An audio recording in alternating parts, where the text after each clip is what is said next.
तो hello everyone, कैसे हो तुम लोग। आई होप सब लोग ठीक होंगे और अपनी प्रिपरेशन में बिल्कुल लगे हुए होंगे। ज़्यादा टाइम तुम्हारे एग्जाम में अब रहा नहीं है। तो जैसे हमने पिछली क्लास में हमने देखा था अपने अरब इन्वेजन्स को, वैसे ही उसमें आगे बढ़ के वैसे ही अब हम उसमें आगे चलते हैं अगले क्लास में अपनी। और आज हम लोग देखेंगे कैसे दिल्ली सल्तनत जो है शुरू हुई थी, कब से कब तक, पहले दिल्ली सल्तनत का कौन आता है सबसे पहले, किसकी वजह से, कौन ऐसा राजा था जो पराजित हुआ, जिसके बाद जो है दिल्ली सल्तनत की नींव रखी गई थी। और ये कंटेंट जो है तुम्हारा तुम्हारा जो भी तुमने पेड बैच ले रखा है उससे एक लेवल अच्छा ही होगा और बढ़िया होगा। फ्री है तो ये मत समझना कि बेकार है, फालतू है। वीडियो को पूरा देखना, तुम्हें खुद समझ में आएगी। जब क्लास पूरी खत्म करोगे तो तुमने कितना बढ़िया से पूरा कुछ समझ लिया, और आराम से माइंड मैप के जरिए आराम से तुम जो है एक एक पॉइंट को, फैक्ट को सब लिख लेना, अपने नोट्स बना लेना और फिर प्रीवियस ईयर क्वेश्चनों को लगा के देखना। अगर तुम 99% क्वेश्चन नहीं कर लेते इसी क्लास से तो कहना 1% क्वेश्चन जो बिल्कुल ही वो आयोग ने सोच रखा है कि ये नहीं सॉल्व होगा, किसी से यूपीएससी लेवल का डाल दिया है तो उसकी बात अलग है। लेकिन अगर बेसिक क्वेश्चन है जो भी यूपीएससी के नॉर्मल से जो पैटर्न फॉलो होते हैं पीवाई की सीरीज वाले, उसके क्वेश्चन सारे हैं तो तुम आराम से कर पाओगे। चलो शुरू करते हैं आज की क्लास को। देखो इसमें हम लोग क्या क्या पढ़ेंगे, कौन कौन सी इस समय जो है दिल्ली सल्तनत में डायनेस्टी आती है। सबसे पहले आती है मामलुक डायनेस्टी, मामलुक आई थी। फिर आई थी खिलजी तुम्हारी, फिर तुगलक, सैयद और फिर लोधी। और इसमें हम लोग ट्रिक से भी देखेंगे, ये तो अभी बेसिक सा बस चार्ट देख रहे हैं हम लोग। इसके बाद इसमें ट्रिक से भी पूरा कुछ याद करेंगे। सबसे पहले मामलुक वंश जैसे स्लेव डायनेस्टी या गुलाम वंश भी कहा जाता है, उसका संस्थापक कौन था, कुतुबुद्दीन ऐबक रहता है। ऐसे खिलजी का कौन था, जलालुद्दीन रहता है। इसके बाद अलाउद्दीन आता है, अलाउद्दीन पे ही जो मूवी बनी थी पद्मावत।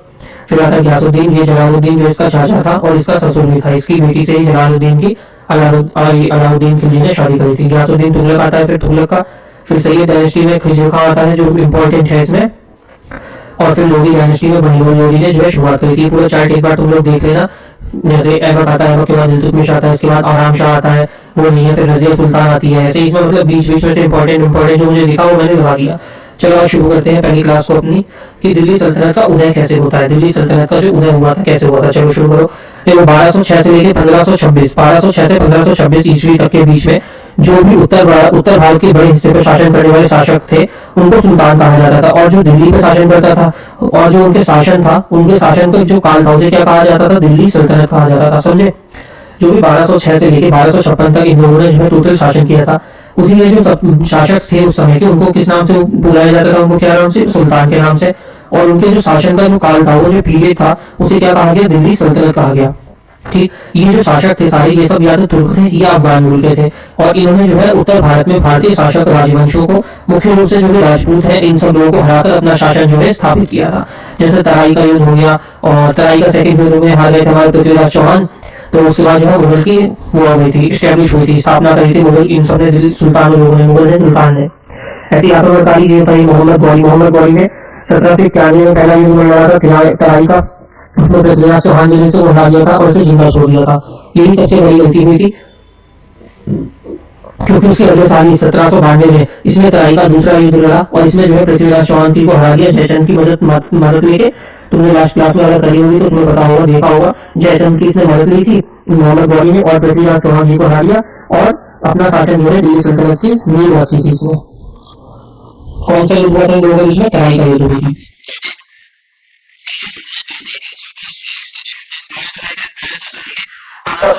मतलब ऑलमोस्ट जो है 326 साल इन लोगों ने जो है रूल किया था।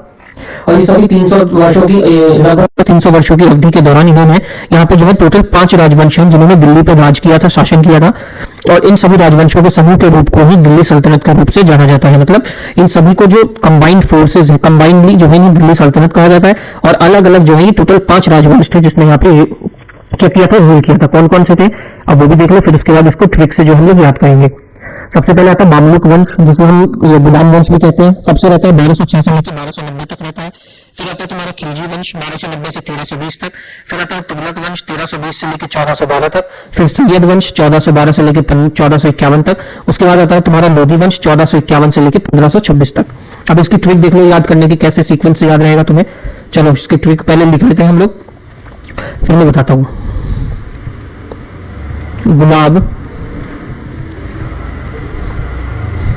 खिले, गुलाब खिले तो सांस लो, ये जो है वंश की ट्रिक है इसके। कैसे, गुलाब से आ गया तुम्हारा गुलाम वंश,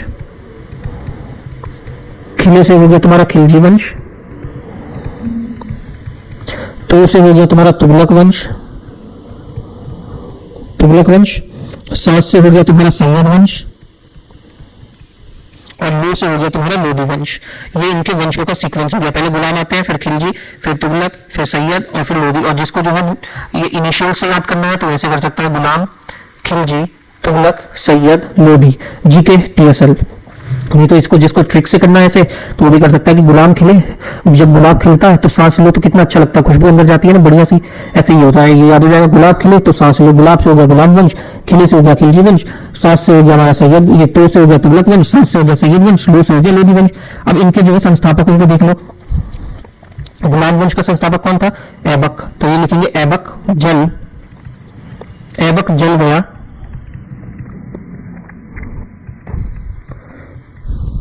कि ये जो है इनके संस्थापक की ट्रिक वो है, ट्रिक संस्थापक। कैसे? ऐबक से हो गया कुतुबुद्दीन ऐबक, जल से हो गया जलालुद्दीन अकबर, वो जलालुद्दीन खिलजी, उससे गल से हो गया गया से हो गया गयासुद्दीन तुगलक, ऐसे ही खी से हो गया खिजी खां, और गो से हो गया तुम्हारा बहलोल लोधी। ऐबक हो गया ये जलालुद्दीन, अब हो गया खिलजी, फिर गया से हो गया तुम्हारा गयासुद्दीन, गया से गयासुद्दीन हो गया, खी से हो गया तुम्हारा खिजर खां, खिजा ही रहता था ये, देखो खिजे से याद कर खिजर खान, और गो से हो गया बहलोल लोधी, बहलोल लोधी दो से हो गया। तो सबसे पहले शुरू करते हैं हम लोग स्लेव डायनेस्टी से, जो कब से कब तक रहती है? 1206 से लेकर 1290 तक रहती है। इसका संस्थापक कौन था? संस्थापक था इसका कुतुबुद्दीन ऐबक, ऐबक इसका संस्थापक था। इसका नाम ऐबक क्यों पड़ा ये भी अभी हम देखेंगे। और ये जो स्लेव डायनेस्टी थी या जिसे हम कहते हैं गुलाम वंश था, ये जो है 3 पार्ट में जो है दोबारा से सब डिवीजन हो रखा था इन लोगों का। स्लेव डायनेस्टी थी 3 पार्ट में जो है सब डिवाइडेड थी। पहला पार्ट जो था एक था जिसे कहते थे कुवैती, इसे कहा था कुतुबी डायनेस्टी कहा जाता था। क्यों? क्योंकि इसकी किसने खोज की थी? इसने कुतुबुद्दीन ऐबक ने इसको ढूंढा था। इसके जो अलग अलग वर्ण थे, एक तो पूरी स्लेव डायनेस्टी है, स्लेव डायनेस्टी के अंदर 3 वर्ण अलग अलग थे। जो थी वो तो इल्बरी कह लो, या तो इल्बरी भी कहते हैं कई जगह से, और कई जगह इसको शमशी भी कहते हैं। ये डायनेस्टी किसने खोजी थी? ये इल्तुतमिश ने खोजी थी। उसके बाद इसकी थर्ड आती है, तीसरी जो लास्ट टाइप की थी, इसे जो है सेकंड इल्बरी भी कहते हैं, सेकंड इल्बरी, सेकंड इल्बरी, या फिर इसका दूसरा नाम है बलबनी डायनेस्टी, क्योंकि ये किसने खोजी थी? ये करी थी इसकी शुरुआत बलबन ने। तो ये टोटल जो है स्लेव डायनेस्टी तुम्हारे जो गुलाम वंश है 3 पार्ट्स में डिवाइडेड है। सबसे पहले आ जाता है तुम्हारा कुतुबी डायनेस्टी, फिर आती है सेकंड नंबर पर इल्बरी या शमशी डायनेस्टी, और थर्ड नंबर पर आ जाती है तुम्हारी सेकंड इल्बरी या फिर बलबनी डायनेस्टी। तो अब लोग शुरू करते हैं हम लोग कुतुबुद्दीन ऐबक से। उससे पहले अगर तुम्हें देखना है ये कि इनका सीक्वेंस कैसा था तो हम वो भी लिख सकते हैं। पहले इनका सीक्वेंस से लिख लो कि कौन सा राजा कब आया था, कौन सा रूलर इनका। ठीक, चलो शुरू करते हैं इसे एक बार पहले लें। तो सबसे पहले आता है तुम्हारा कुतुबुद्दीन ऐबक सबसे पहले। और तुम्हें इसकी अगर पीडीएफ चाहिए होगी तो टेलीग्राम चैनल पे ज्वाइन कर लेना, उस पर मैंने प्रीवियस पीडीएफ भी तक जो है जो डाल दी है, तो ये भी तुम्हें मिल जाएगी। और उस पर तुम क्लास का भी नोटिफिकेशन आ जाएगा कब क्लास होनी है, तो आराम से तुम लोग जो है कर लेना। कुतुबुद्दीन हिंदी की राइटिंग मेरी भाषा में है बिल्कुल। कुतुबुद्दीन ऐबक कब से रहता है? 1206 से लेके 1210 तक रहता है। सेकंड आ जाता है ऐबक के बाद कौन आता है सेकंड नंबर पे? सेकंड नंबर पे आता है आराम शाह। आराम शाह ये कब से कब तक? कुल 8 महीने तक इसने रूल किया था, और इसको इल्तुतमिश ने जो है वहां से गवर्नर था वो, और उसको बुला के जो है इसको मरवा दिया गया था। इसके बाद आता है इल्तुतमिश। इल्तुतमिश कब से रहता है? 1211 से लेकर 1236 ईस्वी तक रहता है। ये सब ईस्वी आएगा यहाँ पे लिख लेना, 1236 ईस्वी तक रहता है। इसके बाद आती है पहली और आखिरी मुसलमान सुल्तान, क्या नाम था उसका? रजिया सुल्तान। गाना में ना रजिया गुंडा में फंस गई, वैसे ही रजिया सुल्तान सच में गुंडा नहीं फंस गई थी। ना तो इसको स्वीकार किया था लोगों ने क्योंकि ये फीमेल थी, वरना अगर ये लड़का होती है ऐसे इतिहासकार कहते हैं तो वो बहुत ही अच्छी शासिका बन सकती थी। लेकिन 4 साल इसने रूल किया, 1236 से लेकर 1240 में इसको जो है साजिश के तहत लुटेरों ने मार दिया था। रजिया सुल्तान के बाद आ जाता है बैरम शाह। रजिया के बाद कौन आता है? बहरम शाह। बहरम शाह कब से कब तक रहता है? ये 1240 से लेकर 1242 तक इसने जो है रूल किया। बहरम शाह के बाद आ जाते हैं मसूद शाह। उसके बाद आता है मसूद शाह, जो आता है 1242 से लेके 1246 तक ईस्वी तक। 1246 ईस्वी तक ये जो है इसमें रूल करता है, एक स्लाइड पढ़ने में और ये पूरा तुम्हारा फिनिश हो जाएगा। उसके बाद आता है बशीर उद्दीन शाह। वो बच्चा है ना भाई साहब जो एक्टर है, नसीरुद्दीन शाह। नसीरुद्दीन शाह कब से 1246 से लेके 1266 तक रहता है नसीरुद्दीन शाह। और नसीरुद्दीन शाह के बाद लास्ट आता है बलबन कब तक रहता है? बलबन रहता है 1266 से लेके 1286 ईस्वी तक। ठीक, ये इनका पूरा सीक्वेंस था। सबसे पहले आता है कौन? कुतुबुद्दीन ऐबक आता है तुम्हारा। सबसे पहले तुम्हारा कुतुबुद्दीन ऐबक आता है। ऐबक के बाद सेकंड नंबर पे आराम शाह आता है। आराम शाह के बाद तीसरा इल्तुतमिश आता है। उसके बाद रजिया सुल्तान आती है। रजिया के बाद बहरम शाह आता है। फिर मसूद शाह आता है। फिर नसीरुद्दीन शाह आता है और फिर बलबन आ जाता है। नसीर के बाद कौन आता है? बलबन आ जाता है। ठीक है, और ये जो है सीक्वेंस तुम्हें ये ईयर्स में जो है याद कर लेना। ज्यादातर जो है रजिया सुल्तान या इल्तुतमिश या कुतुबुद्दीन ऐबक के बारे में पूछता है या बलबन के बारे में पूछेगा।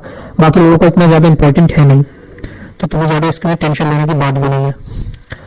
कुतुबुद्दीन ऐबक, आराम शाह, इल्तुतमिश, रजिया, बहरम शाह, मसूद के बाद कौन आता है? नसीर और फिर बलबन। कायरबोन ऐसे करके ट्रिक बना सकते हो तुम लोग इजीली, और उससे ज्यादा ट्रिक तुम्हें पता होंगी, जेनजी टाइप के हो तुम।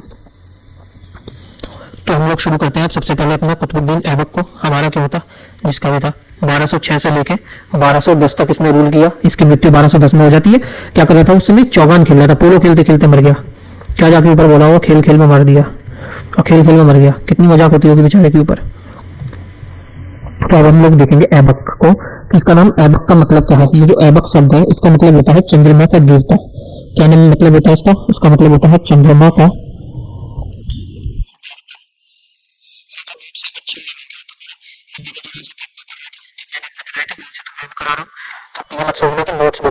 नोट्स बहुत ही बढ़िया है तुम्हारे। अब ऐबक ने जो उपाधि धारण करी थी, कौन कौन सी उपाधियां थी इसकी?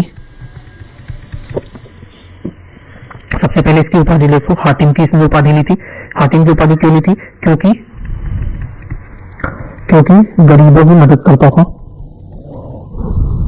गरीबों की तरफ दया का भाव रखता था, दया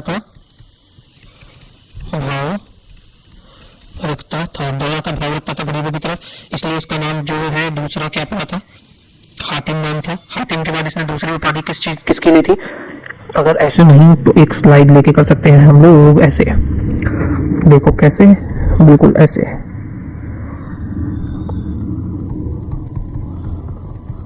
उपाधि हातिम के बाद दूसरी उपाधि किसकी ली थी इसने? लाख बख्श की। फिर पीर बख्श की उपाधि दी थी। पीर बख्श के बाद एक उपाधि थी उसकी कुरान खान की उपाधि ली थी इसने। अगली उपाधि इसकी देख लो, एक और उपाधि थी इसकी, क्या थी वो? शिल्पकार की। सिपस सलार की। क्या होती थी? सिपस सलार मतलब कमांडो की। हातिम की उपाधि क्यों ली थी इसने? हातिम, जैसे कि अभी तुमने देखा, हातिम की उपाधि क्यों ली थी इसने? क्योंकि इसको जो है गरीबों की तरफ जो है इसको हमदर्दी थी, गरीबों की तरफ हमदर्दी।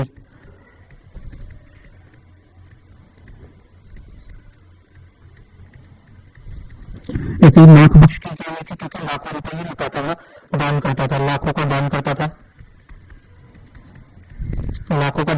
तो लाख बख्श की उपाधि ली थी इसने। ऐसे ही पीर बख्श की उपाधि ली थी इसने। और एक कुरान खान की उपाधि ली थी क्योंकि ये पूरी कुरान जानता था। एक मिनट, इसका डिजाइन अगर चेंज करें हम, ओह माय गॉड, जिस पे चलेगा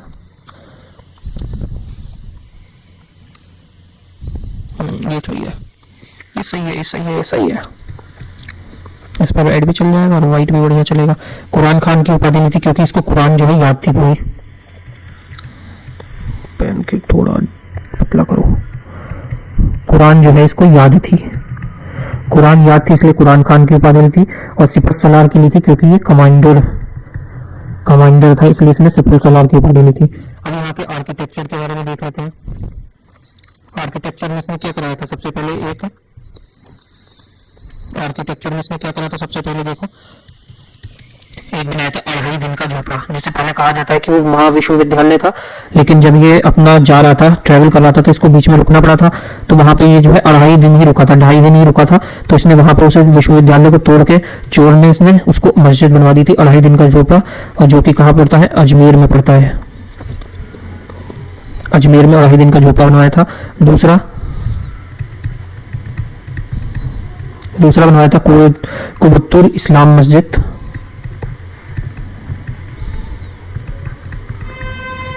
कुतुबुल इस्लाम मस्जिद बनवाई थी कहाँ पे? दिल्ली के अंदर। और इस मस्जिद के जो स्तंभ है, स्तंभ पर जो है चंद्रगुप्त सेकंड, इसके स्तंभ पर जो है चंद्रगुप्त सेकंड की जो है स्मृति मिली है, चंद्रगुप्त सेकंड की जो है इसके स्तंभ पर स्मृति मिलती है। और तीसरा इसने जो बनवाया था वो बनाया था कुतुब मीनार, वो भी पूरा नहीं करवा पाया था। 2 मंजिल इसने बनवाई थी, 3 मंजिल इल्तुतमिश ने बनवाई थी, और फिर हम लोग आगे देखेंगे किसने उसकी जो है रिपेयरिंग करवाई थी। 5 मंजिल है टोटल, और आई थिंक 72 या 73 मीटर उसकी जो है टोटल लेंथ है, लंबाई है, हाइट है मतलब। कुतुब मीनार बनवाई थी। कुतुब मीनार से ही इंस्पिरेशन लेके कुतुब मीनार की किसने बनवाया था? इसका अलाउद्दीन खिलजी ने बनवाना चाहा था, लेकिन बनवा नहीं पाया था बेचारा। कुतुब मीनार की जो है, कुतुब मीनार है, ये लिख लो इसका, कुतुब मीनार कब बनी थी? 1193 में बनाई थी, और कुतुब मीनार से ही इंस्पिरेशन लेके खिलजी ने जो है वो बनाई थी, जाम मीनार बनाई थी, जाम मीनार अफगान में। कहाँ पे बनवाई थी? जाम मीनार बनाई थी अफगानिस्तान में। इसने जो कुतुब मीनार बनाई थी किस लिए बनाई थी? क्योंकि इसका एक गुरु था। कौन था? बख्तियार काकी। इसके गुरु का क्या नाम था? बख्तियार काकी की जो है याद में इसने जो है ये कुतुब मीनार बनवाई थी। टोटल 5 मंजिला थी।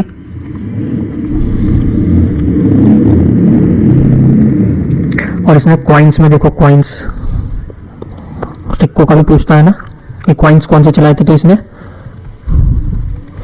कोई भी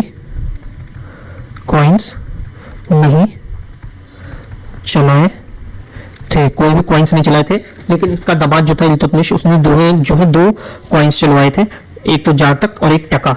ये हम लोग बाद में देखेंगे। इसके बाद कॉइन्स तो कोई नहीं चलवाए थे। इसकी कैपिटल क्या थी? राजधानी देख लो, इसकी राजधानी जो थी लाहौर थी, जिसे बाद में इल्तुतमिश ने इसको चेंज करके दिल्ली किया था, शिल्पकार था।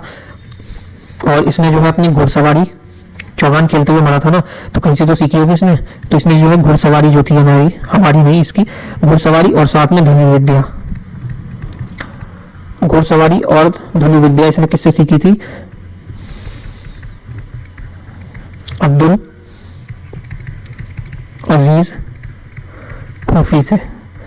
अजीज खूफी से इसने जो है घुड़सवारी, हॉर्स राइडिंग और आर्चरी, धनुर्विद्या जो है इसने सीखी थी। आर्किटेक्ट हमने देख लिया इसका। इसके बाद इसके गुरु के बारे में भी हमने जान लिया। फिर इसकी मृत्यु कब हो गई थी ये भी हम लोग देख लेते हैं। कब मर गया था ये? 1210 में मृत्यु। कैसे? चौगान खेलते हुए, चौगान कह लो या पोलो खेलते समय इसकी जो है मृत्यु हो जाती है। इसका मकबरा कहाँ पे है? इसका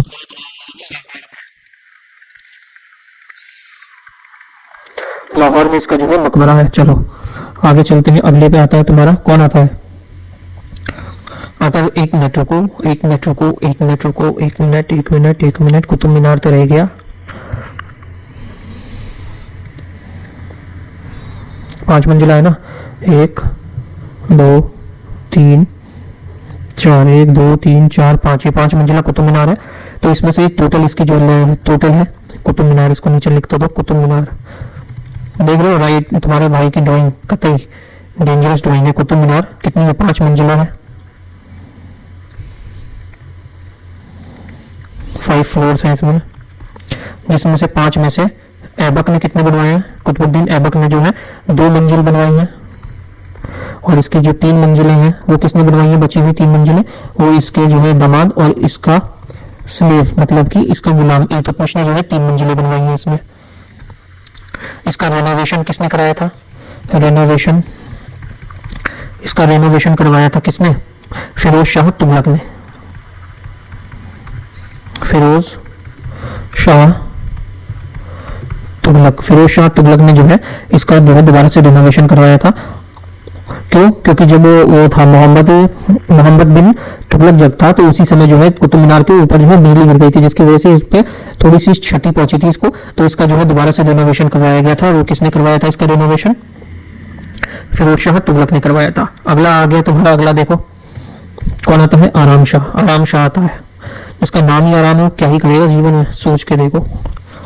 आराम शाह कब से कब तक रहता है, 1210 से लेके 1211 तक, और इसने जो रूल किया था वो कुल 8 महीने का रूल था। इसका कुछ लिखना ही नहीं है। 8 माह शासन और इल्तुतमिश द्वारा हत्या, इल्तुतमिश द्वारा हत्या। बस देखा ना तुमने मीम, वो भाई ये तो शुरुआत ही खत्म हो गया। वही हाल था आराम शाह का, 1210 से 11 तक था, 8 महीने शासन करता है। इल्तुतमिश जो है इसको मार के कहता है निकल, पहली फुर्सत में निकल, कोई जरूरत नहीं है इसकी यहाँ। अब आता है इल्तुतमिश। इल्तुतमिश कब से कब तक रहता है, ये रहता है 1211 से लेके 1236 तक। 1236 में इसके बाद आती है इसकी बेटी रजिया सुल्तान, जिसके लिए गाना भी रजिया गुंडों में फंस गई। इल्तुतमिश को क्या कहा जाता था, इसको गुलामों का गुलाम कहा जाता था, गुलामों का गुलाम कहा जाता था। क्यों, क्योंकि इल्तुतमिश किसका गुलाम था, ये कुतुबुद्दीन ऐबक का गुलाम था। और ऐबक किसका गुलाम था, ऐबक खुद मोहम्मद गौरी का गुलाम था। देख रहे हो पूरा चेन बनी हुई है, नेटवर्क मार्केटिंग चल रही है। BMW आ जाती, 3 लोग जोड़ रखे थे इन्होंने, पूरा कनेक्शन बनाया हुआ है। इसके बचपन का नाम क्या था, बचपन का नाम इसका नाम था अल्तमश। क्या नाम था बचपन का, अल्तमश था। और इसने कैपिटल कहाँ पर चेंज करी थी, कैपिटल इसने रखी थी दिल्ली में। इससे पहले कैपिटल क्या थी इसकी, लाहौर रहती थी। उसने उपाधि कौन कौन सी ली थी, देखो इसकी उपाधि भी देख लो, सुल्तान। किसकी उपाधि ली थी, सुल्तान की उपाधि ली थी। और अपने नाम का फतवा पढ़वाया था, अपने नाम का फतवा नहीं खुतबा पढ़वाया था, ये था गड़बड़ लिखा जा रहा है, कहाँ बे ठीक से लेके जाओ बे, नहीं तो पिला दिए जाओगे। अपने नाम का जो है इसने क्या करवाया था, फतवा पढ़वाया था।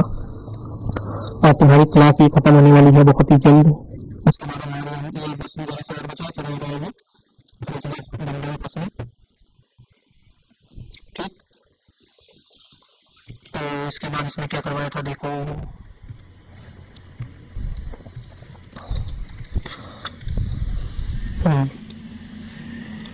अब देखो इसने जो है एकता व्यवस्था जो है इस रीजन में शुरू करी थी, एकता व्यवस्था इसमें शुरू करी थी। इसमें क्या होता था एकता व्यवस्था में, इसमें जो थी ये भाई राइटिंग क्या हो गया, इंग्लिश में लिख देता हूँ। इसने जो है एकता व्यवस्था, एकता सिस्टम जो है स्टार्ट किया था, एकता सिस्टम स्टार्ट किया था। इसमें क्या होता था, इसमें जो है लैंड या फिर जिसे कहते हैं हिंदी में भूमि जो है वेतन के बदले दी जाती थी। वेतन के बदले क्या मिलती थी, भूमि मिलती थी एकता प्रणाली में। इसने जो है कॉइन्स निकाले थे, अभी ऐबक ने कोई भी कॉइन निकाले थे, इसने 2 कॉइन निकाले थे, एक था सिल्वर और दूसरा था कॉपर। सिल्वर वाले कॉइन का क्या नाम था, टंका, और जो कॉपर वाला कॉइन था इसका नाम था जीतल। और जो टका था इसका जो वेट था ये 175 ग्राम का था। ये वेट जो था इसका ये पूछ लेता है कई बार, तो इसीलिए लिख लो। और तुम्हारे आरपीएफ एसआई के क्वेश्चनों में भी इसने जो है वेट पूछा है इसका कि कितना इसका जो है वेट था, तो लिख लेना 175 ग्राम वेट था। और इसने जो है सुल्तान पद की जो है मान्यता प्राप्त करी थी, कहां से, ये लिख लो, सुल्तान पद की मान्यता प्राप्त कहां से करी थी इसने, बगदाद के बगदाद के खलीफा से इसने जो है सुल्तान पद की जो है अपनी मान्यता प्राप्त करवाई थी। जो भी कोई परेशानी होती थी किसी को, या किसी को न्याय चाहिए होता था, तो न्याय जिसको चाहिए होता था वो जो है लाल वस्त्र पहनने पड़ते थे, उसको पहनने की परंपरा थी। और हमारी परंपरा ही है हमारा अनुशासन। अमिताभ बच्चन। हाँ। उसके बाद देखो अगला,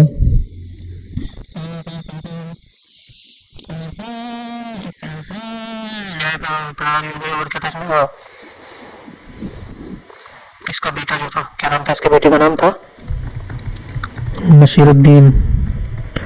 नसीरुद्दीन महमूद। नसीरुद्दीन महमूद जो इसका बेटा था। और बेटे का इसने मकबरा कहाँ पे बनवाया था? इसके बेटे का मकबरा कहाँ पे बना था? सुल्तान गढ़ी। कहाँ पे? सुल्तान गढ़ी में जो है इसने अपने बेटे का जो है मकबरा बनवाया था, मतलब वहां पे इसने जो है अपने बेटे को दफनाया था। और इसने जो है ये चहलगानी शुरू करी थी, तुर्क चहलगानी।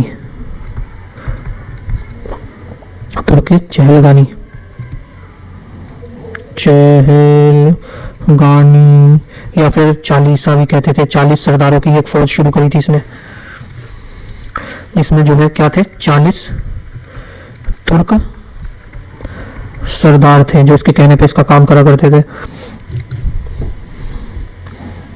और इसने क्या किया था? बिहार के अंदर पहला सूबेदार नियुक्त किया था। बिहार में सूबेदार नियुक्त किया था पहला। उसका नाम क्या था? मलिक जानी। क्या नाम था? मलिक जानी। इसने जो है एक सूबेदार था, उसको बिहार में वो किया था, अपॉइंट किया था। और क्या कराया था इसने? एक दरगाह बनवाई थी।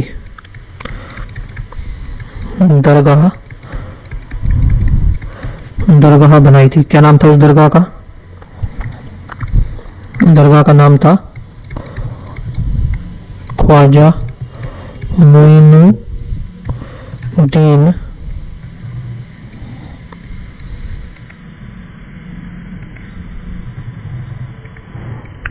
मोइनुद्दीन चिश्ती। ख्वाजा मोइनुद्दीन चिश्ती की जो है इसने दरगाह बनवाई थी। और अगला इसके बाद आ जाता है तुम्हारा, इसके बाद नेक्स्ट कौन आ जाएगा तुम्हारा? नेक्स्ट आएगी तुम्हारी रजिया सुल्तान। 1236 से लेके 1240 तक। एक बार पूरा समअप कर लेते हैं। देखो ये पूरा हमने डायनेस्टी पढ़ी थी। ये उसमें 1206 से लेके 1526 तक टोटल ये लोग रहते हैं। और जो भी दिल्ली पर उस समय शासन करता था, उसको उस शासन के जो समय था, उसे जो शासन करता था उसे सुल्तान, और जो शासन का पीरियड था उसको क्या कहा जाता था? दिल्ली सल्तनत कहा जाता था। ये बेसिकली दो जगह से थे, या तो तुर्क थे या ये अफगान के थे। राजपूतों ने को हराकर इन्होंने जो है अपनी गद्दी हासिल करी थी। और लास्ट जब ये स्टैब्लिश हुए थे उन्होंने किसे हराया था? पृथ्वीराज चौहान को हराया था। इसके बाद इन्होंने जो है टोटल 326 सालों तक जो है ऑलमोस्ट रूल किया था। और इन्होंने जो है इन सभी राजवंशों के समूह के रूप को जो है दिल्ली सल्तनत कहते थे। और इसमें टोटल कितने थे? 5 राजवंश थे, जिसमें सबसे पहले आता है तुम्हारा मामलुक, फिर खिलजी, फिर तुगलक, फिर सैयद, फिर लोधी। फिर हमने इसकी जो है ट्रिक करी थी, जिसका ट्रिक का नाम था तुम्हारा गुलाब खिले। तो सांस लो, गुलाब से हो गया गुलाम वंश, गुलाब से हो गया गुलाम वंश, खिले से हो गया खिलजी वंश, तो से हो गया तुम्हारा तुगलक वंश, सांस से हो गया सैयद वंश, लो से हो गया तुम्हारा लोधी वंश। अब इनके संस्थापक को देखा था हमने। ऐबक जल गया खीबो, ऐबक से हो गया कुतुबुद्दीन ऐबक, जल से हो गया जलालुद्दीन खिलजी, तुगलक में गया से हो गया गयासुद्दीन तुगलक, और सैयद में खी से हो गया खिजर खां, और लो से हो गया तुम्हारा बहलोल लोधी। अब इसमें सबसे पहले आ जाती है तुम्हारी स्लेव डायनेस्टी या मामलुक डायनेस्टी से कहते थे। गुलाम वंश 1206 से लेकर 1290 तक रहता है। संस्थापक कौन था? ऐबक। ऐबक जो इसका वो रहता है, संस्थापक रहता है। फिर इसमें जो है स्लेव डायनेस्टी तुम्हारे 3 पार्ट्स में डिवाइड होती है। कुतुबी डायनेस्टी जिसको ऐबक ने फाउंड किया था, इलबरी डायनेस्टी जिसको इल्तुतमिश ने फाउंड किया था, और तीसरी थी तुम्हारी बलबनी डायनेस्टी या सेकंड इलबरी डायनेस्टी। इसको किसने फाउंड किया था? बलबन ने फाउंड किया था। इसको किसने फाउंड किया था? बलबन ने फाउंड किया था। वैसे ही तुम्हारा ये पूरा। चलो मिलते हैं नेक्स्ट क्लास में, तब तक के लिए थैंक यू। चलो बाय बाय, जय जय श्री राम। मिलते हैं नेक्स्ट क्लास में, जिसमें हम लोग रजिया सुल्तान करेंगे। Thanks, love you forever.